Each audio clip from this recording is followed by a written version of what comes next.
Wabarakatuh. Bismillahirrahmanirrahim. Alhamdulillahilladzi arsala rasulahu rahmatan lil alamin wa anzala kitabahu hudan lil muttaqin. Allahumma shalli ala sayyidina Muhammadin wa ala alihi wa sahbihi wa sallim, amma ba'd. Para bapak, para ibu, shaimin shaimat, jamaah sholat tarawih yang dimuliakan Allah yang kami hormati, wabil khusus segenap pengurus mushola, para tokoh. Alhamdulillah, tidak terasa sudah kita lalui 26 hari kewajiban berpuasa, dan malam ini masuk di malam ke-27. Mudah-mudahan harapan kita yang wajib, yang sunnah yang sudah kita kerjakan tercatat amal baik di hari kelak nanti. Amin ya rabbal alamin. Jamaah yang dimuliakan Allah, sama kita ketahui bahwa setiap ibadah sasarannya membuat kita takut kepada Allah Subhanahu wa ta'ala. Seperti sholat, apa sasarannya? Jelas, tanha anil fahsya wal munkar. Begitu juga pergi haji, fala rafasa wala fusuqa wala jidal. Puasa sasarannya la'allakum tattaqun. Sholat jalan, puasa tekun, hadir di majlis taklim sering, tapi takutnya kepada Allah belum ada. Hati-hati, itu sedang dipermainkan setan hati kita. Karena takut kepada Allah ini diperdengarkan di telinga kita setiap khutbah Jumat. Kalau setiap Jumat diperdengarkan kata takut kepada Allah, lalu belum ada rasa takut kepada Allah, mau tunggu berapa Jumat lagi baru kita takut kepada Allah Subhanahu wa ta'ala. Karena itu Nabi kita Muhammad SAW waktu memberikan nasihat kepada Abu Hurairah cuma satu. Apa? Ya Abu Hurairah, ittaqil maharim takuna badan nas. Takutlah kamu kepada yang haram-haram, takuna badan nas, maka engkau akan menjadi manusia yang paling tertinggi penghambaannya kepada Allah Subhanahu wa ta'ala. Ini semacam protes buat kita. Sangkaan kita selama ini hamba Allah yang paling tertinggi kepada Allah penghambaannya yang rajin sholat, yang kuat puasa sunnah, yang sedekahnya banyak, yang bolak-balik Mekah Madinah. Ternyata melalui nasihat Nabi bukan itu, tapi ittaqil maharim, orang yang takut kepada yang haram-haram. Sholat berat, tapi ternyata masih banyak umat Islam yang mampu qiyamul lail tiap malam di luar Ramadan. Betul apa tidak, Pak? Puasa berat, coba lihat besok tanggal 2 Syawal sudah ada yang setar puasa sunnah. Sedekah berat, ternyata masjid Jabodetabek miliaran harganya.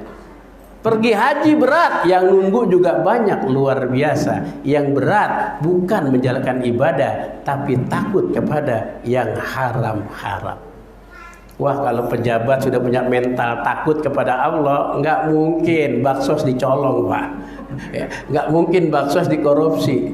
Ya, kalau kita sering teriak-teriak pejabat korupsi, pejabat banyak yang korupsi, kadang-kadang umat Islam juga korupsi. Kenapa korupsi? Haknya fuqara nggak dikeluarin. Yang ada di balik hartanya itu namanya korupsi, mengambil haknya fakir miskin. Nauzubillah min dzalik. Pedagang kalau dia takut sama Allah tidak mungkin ngurangin timbangan dan takeran.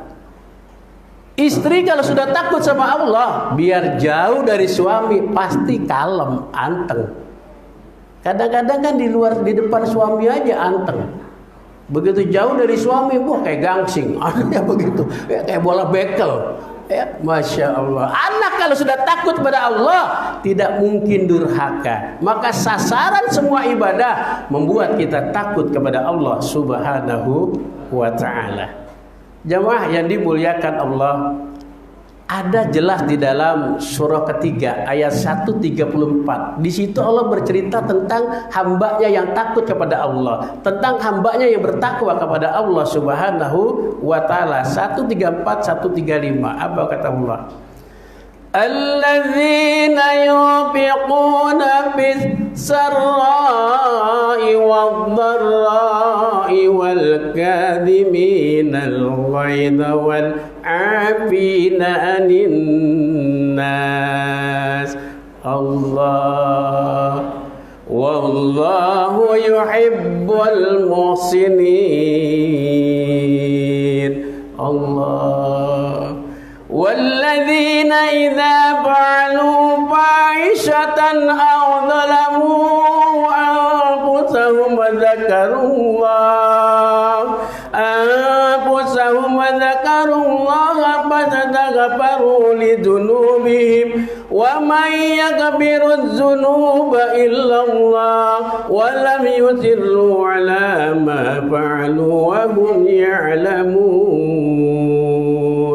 Allah. Kalau ada orang baca Quran disambut Allah kayaknya enak, Pak. Kadang-kadang kan kita diem aja. Giliran lagu nyamber. Goyang dompet nyamber cepet banget, ya. Jazz dan lain sebagainya. Masya Allah. Emang ada perintahnya. Yang penting nikmatnya, ya. Jemaah yang dimuliakan Allah, yang pertama tanda orang yang takut kepada Allah, tanda orang yang bertakwa kepada Allah, alladzina yunfikuna fis-sarra'i wad-dharra. Dia hobi infak, mau bersedekah dalam keadaan lapang ataupun sempit. Kalau duit lagi lapang, lagi banyak, Pak, maaf bersedekah wajar kayaknya. Betul apa tidak? Duit lagi banyak. Buat diri sendiri susah, buat keluarga sudah kekurangan, tapi mau bersedekah, subhanallah, ini yang hebat. Tidak mungkin orang jadi pembalap motor kalau dia tidak berani naik motor, kalau tidak berani ngebut di jalanan, nggak berani masuk ke tempat yang becek, susah jadi pembalap motor. Mana mungkin duit banyak bisa jadi donatur, bisa jadi dermawan. Kalau dari yang kecil sedikit, dia tidak mau berkeluar, tidak mau mengeluarkan untuk bersedekah. Jadi kalau kita ingin jadi pembalap, insya Allah dari kecil kita sudah mulai bawa motor. Kalau kita ingin jadi dermawan, dari rezeki yang sedikit kita mulai bersedekah. Belajarlah kita jadi orang kaya, insya Allah kaya beneran, Pak. Ya, jangan jadi orang miskin. Masa jadi orang miskin belajar? Takutnya miskin beneran. Emang ada, Pak, orang miskin belajar? Ada. Contohnya, dia punya rokok nih di kantong. Temannya datang merokok, rokoknya didorong ke dalam. Boleh di sebatang. Nah, belajar miskin ini. Ya.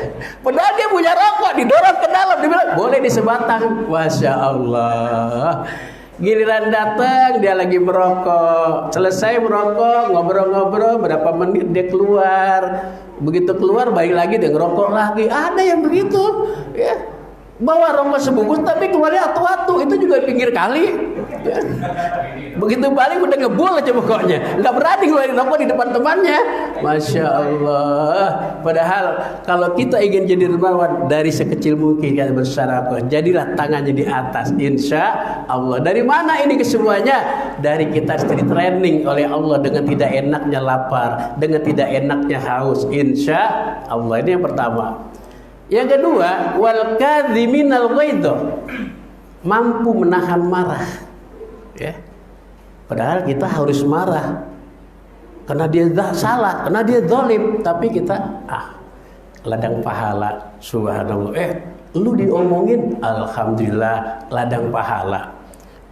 Ini kadang-kadang zikirnya banyak, baca Quran tiap hari, sholat rajin, baru kesentuh dikit hatinya, waduh melotot, cuma nggak keluar dong gigi matanya, tangan nunjuk-nunjuk, bahasa binatang keluar semua. Ada yang kayak begitu.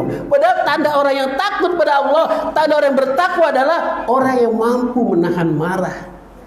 Suatu hari ada seorang ulama besar, jam 3 malam bangunin muridnya di pondok, minta ditolongin menyiramkan air ke tangannya, ingin berwudu.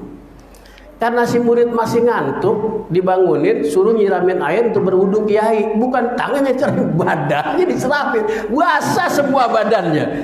Begitu si guru mau marah, muridnya cuma bilang apa? Wal kadhiminal ghaidha. Nggak jadi marah tuh gurunya, ya.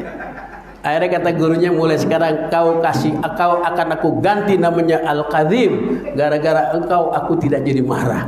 Padahal Masya Allah badan udah basah, enak bener marah, apalagi mana murid ya.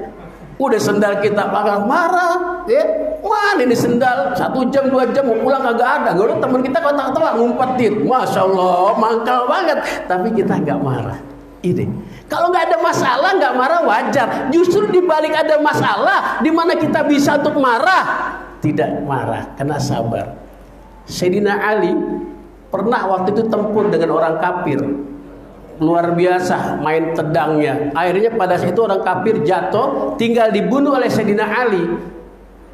Sayyidina Ali diludahin mukanya. Begitu diludahin mukanya, langsung Sayyidina Ali meninggalkan orang tersebut. Bingung orang tersebut, berantem sudah berjam-jam, harusnya dibunuh tidak dilanjutkan. Dia tanya, kenapa begini Ali? Waktu saya tempur dengan kamu, saya masih lillahi ta'ala, karena Allah. Tapi kalau saya bunuh kamu bukan karena Allah, karena saya marah diludahin muka saya, maka saya takut tidak berharga di hadapan Allah subhanahu wa ta'ala. Subhanallah. Jadi artinya boleh kita marah Pak, tapi urusan agama. Ini kadang-kadang dikit, Nabi kita kan nggak jadi sabar. Ya sabar, bini lu dibawa orang ya. Masya Allah, masjid dilemparin kotoran sama orang, Islam dicaci maki, betul apa tidak? Jadilah kita seperti tawon, masalul mukmin kamasalin nahli, kata Rasulullah. Orang beriman kayak tawon mentalnya. Apa sih kehebatan tawon? Ngeluarin madu, betul apa tidak? Manis. Ya, yang kedua hebatnya tawon, yang dimakan satu saripati bunga. Saya belum pernah lihat ada tawon makan pempek, apalagi makan lemper, gak ada. Yang dimakan satu saripati bunga. Maka orang yang beriman makannya satu, halalan thayyiban. Jadi pikir, ini halal nggak? Halal masuk, haram minggir. Tuh tawon hebatnya. Dan yang ketiga, tawon di mana dia singgah, mencok di pohon rambutan nggak dahannya patah. Dia mencok ke pohon jambu nggak akan patah. Artinya muslim di mana saja dia berada, di mana saja dia bertinggal tempat domisili, nggak pernah bikin onar dengan tetangga, nggak pernah bikin keributan dengan tetangganya. Kenapa? Saudara kita terdekat. Ya. Bahkan ada 2 sosok manusia yang tidak dipandang Allah di hari kiamat. Satu, qati'ir rahim, orang yang memutuskan silaturahim, dan yang kedua wajarusu, orang yang jahat dengan tetangganya. Maka tetangga saudara kita terdekat. Jemaah yang dimuliakan Allah, kembali wal kadhiminal ghaidho, mampu menahan marah. Mulai sekarang latihlah mampu menahan marah. Yang ketiga, wal afina 'anin nas, tandanya orang bertakwa menang kuasa, takut pada Allah.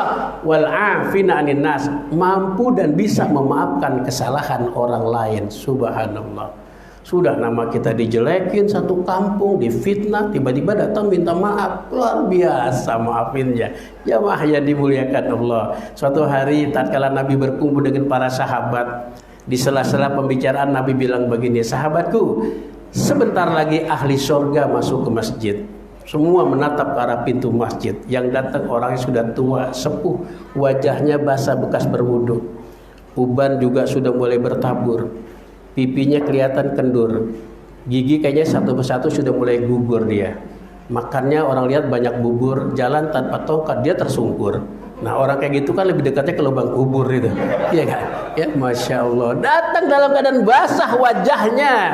Ya, orang bertanya, oh ini ahli surga, apa amalannya? Besok hari kedua Nabi begitu juga berkata, sampai hari ketiga yang datang orangnya itu juga. Akhirnya Ibnu Umar nyamar sebagai musafir, menginap di rumahnya 3 hari, ternyata tidak melihat kehebatan, keunggulan dari orang tua tersebut, padahal dijulukin ahli surga. Akhirnya Ibnu Umar bilang, Tuan, 3 hari saya bersama Rasul, Tuan dijulukin Nabi adalah ahli surga. Tapi 3 hari saya bersama Tuan, saya tidak lihat ada kelebihan yang ada pada diri Tuan. Tidak bangun untuk bertahajud, tidak saya lihat bersedekah. Apa jawabnya? Bagaimana saya bangun tahajud? Rematik saya tinggi sekali, asam urat saya tinggi. Kalau saya kena air dingin nggak kuat. Bagaimana saya sedekah? Di sini paling miskin saya. Apa kehebatan Tuhan? Apa keunggulan Tuhan? Saya punya satu amalan. Setiap hari sebelum saya merem, sebelum saya pejamkan mata saya bayangkan saudara saya bayangkan tetangga saya, siapa yang pernah menyakiti hati saya, tanpa mereka harus minta maaf, saya udah ikhlas, saya ridho, saya maafkan mereka. Subhanallah. Jadi wal afina anin nas, orang yang mampu memaafkan kesalahan orang lain, dia dijulukin ahli surga oleh Rasulullah sallallahu alaihi wasallam. Dan yang terakhir, walladzina idza fa'alu fahishatan aw zalamu anfusahum dzakarullah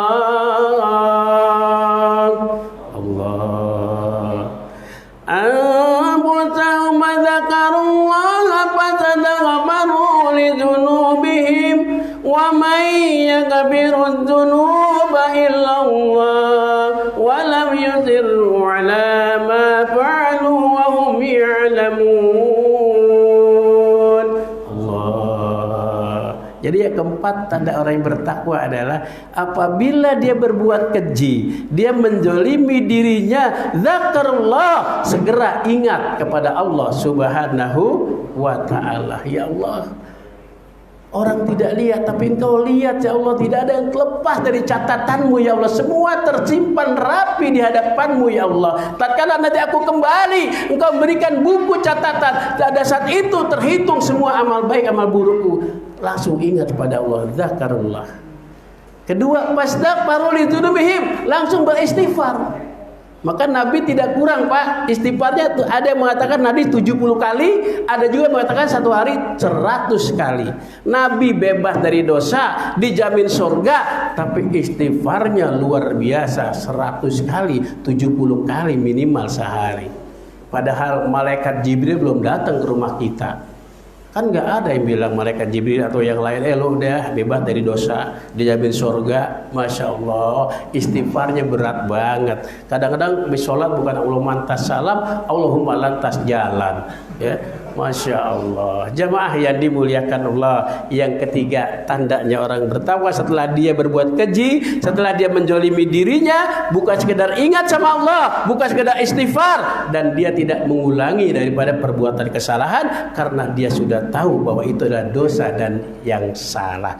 Jadi artinya orang yang bertakwa, orang yang takut kepada Allah, bukan orang yang tidak pernah salah, tapi orang yang pada saat salah segera ingat kepada Allah dan beristighfar kepada Allah Subhanahu wa taala. Mudah-mudahan dengan 27 hari berpuasa ini besok kita diberikan dalam rangka takwa kepada Allah dan punya mental-mental yang selalu takut kepada Allah Subhanahu wa taala. Mohon maaf. Assalamualaikum warahmatullahi wabarakatuh.